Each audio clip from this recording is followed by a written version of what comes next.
আর আস্তে আস্তে পুরান হয়ে গেছে। ওরা কয় পাশে রাউন্ড গাঁথনি, নিচে আবার 5 ইঞ্চি ইয়ে দেওয়া আছে, আর উপরে এটা হচ্ছে ঢালাই।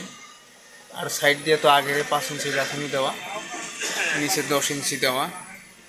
তার উপরে হচ্ছে গোল সিঁড়ি, গোল না 4 কোনা।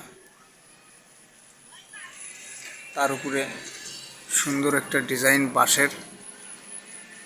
বাঁশের কারিগর দিয়ে করানো। আর মাঝখানের ভিউটা এটা একটু গোল রাউন্ড প্লাস গাঁথুনি, তার উপরে হচ্ছে একটা স্ল্যাব, তারপর প্লাস্টার নেট ফিনিশিং। অর্থাৎ পানি ট্যাঙ্কি রাখার জন্য যে আমরা ইয়েটা করি সেই সিস্টেমে আর কি। মাঝখানেরটা সব দিক দিয়ে মেজারমেন্ট একই রাখা হয়েছে, যাতে একটা মানুষ বসতে কোনো সমস্যা না হয়।